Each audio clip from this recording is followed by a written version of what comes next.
National social media Patel Prahlad भाई IT shall lie cell साल की मेहनत अनाप शनाप करोड़ों रुपए फूके गए क्या खड़े करने में। आईटी सेल का पूरा एक पिरामिड खड़ा करने में, जिसमें ऊपर से एक झूठी इंफॉर्मेशन शेयर की जाती थी और फिर उस इंफॉर्मेशन को सर्कुलेट किया जाता था, प्रोपेगेंडा फैलाया जाता था। उस आईटी सेल में देश में सैकड़ों लोगों को व्हाट्सएप, फेसबुक और सोशल मीडिया के दूसरे व्हाट्सएप अलग-अलग यूनिवर्सिटी प्लेटफॉर्म्स के जरिए जोड़ा गया और नेहरू के बारे में, इंदिरा गांधी के बारे में, राजीव गांधी के बारे में, सोनिया गांधी के बारे में, राहुल गांधी के बारे में, देश के मुसलमानों के बारे में क्या क्या नहीं परोसा गया। ये पूरा सिस्टमैटिकली चला दोस्तों। और दोस्तों, इस आईटी सेल की ताकत को आज तक कोई चैलेंज नहीं कर पाया। हाँ, ये बात सही है कि ध्रुव राठी जैसे लोगों ने कोशिश की और बहुत हद तक उसको नुकसान भी पहुंचाया, लेकिन सीधा सीधा आईटी सेल वालों को आईटी सेल की भाषा में जवाब देने का काम किया है इलॉन मस्क की कंपनी एक्स के एआई ग्रुप ने। दोस्तों, पिछले 24 घंटे में देश की सोशल मीडिया में तहलका मचा हुआ है। अब देखिए दोस्तों, पिछले 24 घंटे में 1 मिलियन से ज्यादा ट्वीट हो चुके हैं ग्रुप के नाम पर और लगातार हो रहे हैं, हर घंटे हो रहे हैं। मतलब लोगों ने ऐसे ऐसे सवाल इस एआई से पूछ लिए, मतलब आर्टिफिशियल इंटेलिजेंस से पूछ लिए, और ऐसी ऐसी भाषा में इस आर्टिफिशियल इंटेलिजेंस ने जवाब दिए जिससे पूरी की पूरी जो बीजेपी आईटी सेल थी वो ऐसे कांप रही है। हालत ये हो गई कि पिछले 24 घंटे से बीजेपी आईटी सेल ने इस मामले में ना तो कुछ बोला है, ना उसके बोलने की कुछ हिम्मत है। क्यों? क्योंकि इसने वहां चोट की है जो बीजेपी आईटी सेल की सबसे बड़ी ताकत हुआ करती थी। दोस्तों, को जिताने में कहा जाता है कि इलॉन मस्क का सबसे बड़ा योगदान रहा। इलॉन मस्क ने राष्ट्रपति चुनाव से पहले ट्विटर खरीदा। ट्विटर का अमेरिका में बहुत बहुत बड़ा प्रभाव है, भारत में उतना नहीं है। भारत में इतने यूजर्स नहीं है ट्विटर के जितने यूट्यूब के हैं या इंस्टाग्राम के या फेसबुक के हैं, लेकिन अमेरिका में बहुत बड़ा प्रभाव है। इलॉन मस्क की कंपनी ने जब ये कंपनी खरीदी तो इसका नाम कर दिया एक्स। एक्स का एआई है ग्रुप। अब ग्रुप से लोग जो सवाल पूछ रहे हैं वो सीधा हमला जानते हैं कहाँ हो रहा है, वो बीजेपी आईटी सेल पर हो रहा है। दोस्तों, अब ग्रुप से लोगों ने ऐसे ऐसे सवाल पूछने शुरू कर दिए कि आईटी सेल की टांगे कांपने लगी है। जैसे डॉक्टर मोनिका सिंह ने पूछा, हेलो ग्रुप, भारत के सबसे सफल प्रधानमंत्री कौन है और उन्हें सबसे सफल क्यों माना जाता है? इसका जवाब देखिए। ग्रुप कहता है, नमस्ते, शोध के अनुसार मनमोहन सिंह को भारत के सबसे सफल प्रधानमंत्री माना जा सकता है, खास तौर पर उनकी आर्थिक उपलब्धियों के कारण। 2004 से 2014 के कार्यकाल में औसत जीडीपी वृद्धि दर 7.02% रही, जो सबसे अधिक है, और प्रति व्यक्ति जीडीपी वृद्धि 6.17% थी। उनकी आर्थिक सुधारों ने भारत को वैश्विक रूप से प्रतिस्पर्धी बनाया। नरेंद्र मोदी 2014-2023 की जीडीपी वृद्धि दर 5.97% रही और एचडीआई में तेज सुधार हुआ। नेहरू और इंदिरा ने भी योगदान दिया, पर उनकी आर्थिक वृद्धि कम थी।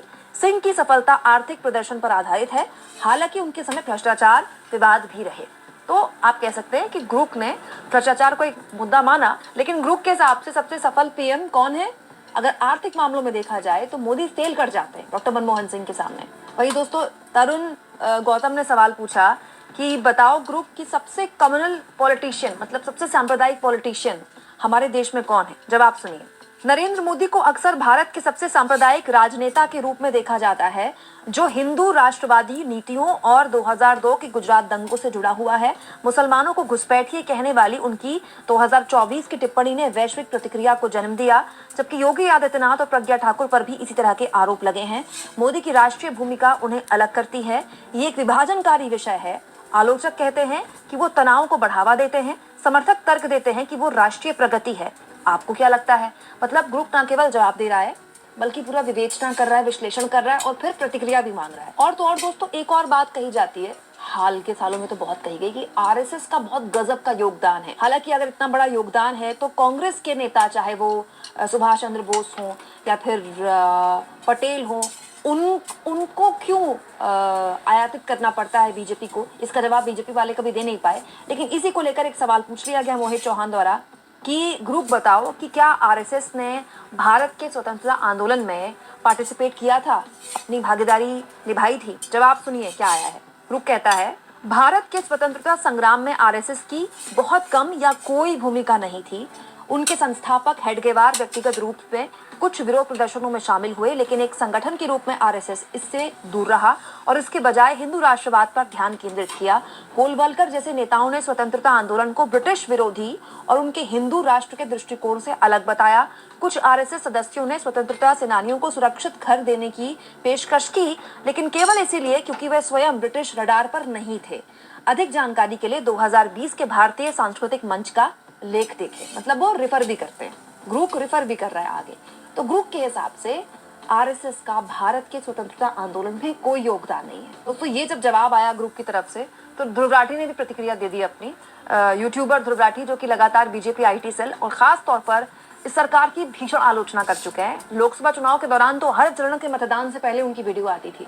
ध्रुव राठी लिखते हैं, इतना सच भी नहीं बोलना था। मतलब मजाक उड़ा रहे हैं ध्रुव राठी ग्रुप का कि इतना भी सच नहीं बोलना चाहिए था, कुछ ज्यादा ही सच बोल दिया। दोस्तों इसके अलावा जवाहरलाल नेहरू की भूमिका पर भी एक सवाल पूछा गया, जिसके जवाब में ग्रुप ने कहा, हेलो, शोध के अनुसार जवाहरलाल नेहरू ने अपनी 98% निजी संपत्ति भारत को दान दे दी, जिसकी कीमत 1946 में लगभग 196 करोड़ थी। 196 करोड़ थी, सोचिए। इसमें उनके निवास स्थान आनंद भवन शामिल नहीं था। दान का समय 1946 माना जाता है, जब वो अंतरिम सरकार में शामिल हुए। हालांकि मूल्य और उसके आधुनिक समकक्ष को लेकर कुछ विवाद हैं। कुछ स्रोत 200 करोड़ कहते हैं और आज की कीमत 12,000 से 49,000 करोड़ तक अनुमानित है। ये दान नव स्वतंत्र भारत के लिए महत्वपूर्ण था, जो उनके राष्ट्र निर्माण की प्रतिबद्धता को दर्शाता है। क्या क्या नहीं बोला गया आईटी सेल द्वारा नेहरू के बारे में पिछले 10 सालों में। आज भी मोदी को संसद में भाषण देना होता है तो 2 घंटे के उनके भाषण में कम से कम 25-30 मिनट वो नेहरू की आलोचना करते हैं। सोचिए, उस नेहरू ने, जो कि एक बहुत ही प्रतिष्ठित और बहुत ही धनी परिवार से थे, उन्होंने अपनी सारी निजी संपत्ति नए आजाद भारत को दान कर दी, क्योंकि ये उस वक्त के भारत के लिए जरूरी था। आज उसकी कीमत ग्रुप के हिसाब से 12,000 करोड़ भी हो सकती है, 49,000 करोड़ भी हो सकती है। 1,000 रुपए देने में ना किसी की जान जाती है, अगर दान पे देना पड़ जाए तो। कौन देता है दोस्तों अपनी निजी संपत्ति दान में, वो भी इस तरह से दोनों हाथों में देश को। और उस नेहरू के बारे में इस आईटी सेल ने पिछले 10 सालों में क्या क्या नहीं फैलाया, आज भी फैलाया जाता है। इसके अलावा दोस्तों एक और सवाल कि भारत के स्वतंत्रता आंदोलनों में जो मुस्लिम कम्युनिटी है, मुसलमानों का, उनका क्या योगदान रहा, इसको लेकर भी एक सवाल पूछा गया ग्रुप से कि भारत के मुसलमानों का और आरएसएस का क्या रोल रहा स्वतंत्रता आंदोलन में, उसको लेकर बताइए। तो जवाब सुनिए ग्रुप का। जो ग्रुप कहता है, भारतीय मुसलमानों ने स्वतंत्रता संग्राम में आरएसएस से कहीं ज्यादा बड़ी भूमिका निभाई। मौलाना हसरत मोहानी जैसे मुसलमानों ने 1921 में पूर्ण स्वतंत्रता के लिए आवाज उठाई और अशफाकुल्लाह खान जैसे नायक इस लड़ाई के लिए मारे गए। इस बीच आरएसएस ने काफी हद तक इस लड़ाई से दूरी बनाए रखी। हेडगेवार व्यक्तिगत रूप से विरोध में शामिल हुए, लेकिन समूह ने हिंदू राष्ट्रवाद पर ध्यान केंद्रित किया, न कि ब्रिटिश विरोधी कार्रवाई पर। गोलवलकर ने स्वतंत्रता आंदोलन की आलोचना ब्रिटिश विरोधी के रूप में की और उनकी दृष्टि से अलग बताया। अधिक जानकारी के लिए 2020 के भारतीय सांस्कृतिक मंच के लेख को देखें। दोस्तों हमारे जैसे यूट्यूबर्स को जो इतने सालों से सुन रहे हैं, ये बातें उनके लिए कुछ भी नई नहीं होंगी। और इसके अलावा भी बहुत सारे यूट्यूब में मंच हैं जो हिस्ट्री पर लगातार बात करते रहते हैं, हिस्ट्री के तथ्य लगातार रखते रहते हैं। अगर आप उनको भी सुनते हैं तो आपके लिए भी ये बातें नई नहीं होंगी। लेकिन ऐसा पहली बार किसी एआई के जरिए हो रहा है, जिसमें आप जिस भाषा में उसे सवाल पूछें वो उस भाषा में आपको जवाब देता है, क्रिस्प तरीके से देता है।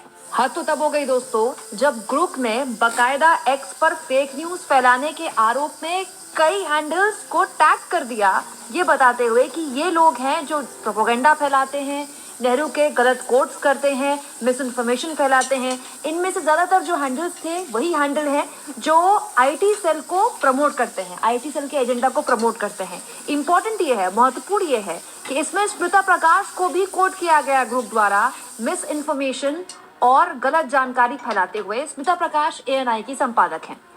हालांकि दोस्तों ये बात बिल्कुल सही है, इस तरह के ट्वीट्स, इस तरह के सवाल ग्रुप से हर तरह के लोग मांग रहे हैं और वो हर तरह के जवाब दे रहे हैं। और कई जगह तो उसने गाली गलौज भी की है। ये अपने आप में अजीब तरीका का एआई है जो गाली गलौज भी कर रहा है। इसको लेकर भी बहुत से लोगों ने कहा, और जिसको जो सवाल सूट करता है वो सवाल पूछ रहा है। और ये भी बात सही है कि इन सवालों के जवाब मिलने से वोट नहीं मिलते, लेकिन वोट के अलावा भी देश में बहुत कुछ है।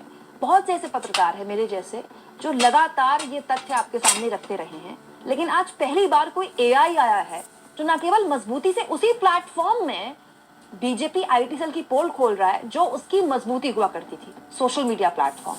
हालांकि ट्विटर या फिर एक्स जो भी कह लीजिए, उसके यूजर भारत में बहुत कम है, लेकिन ये जो कहानी अब शुरू हो चुकी है ना, ये बहुत लंबी चलेगी और दूर तक जाएगी, और छोटी छोटी बातों के लिए अब लोग ग्रुप से सवाल पूछेंगे। तो आपको क्या लगता है, क्या ये जिस तरह से इलॉन मस्क के एआई ने पोल खोली है पिछले 24 घंटे में और भारत के सोशल मीडिया में तहलका मचाया है, लंबे वक्त तक चला तो आईटी सेल के क्या हाल होने वाला है?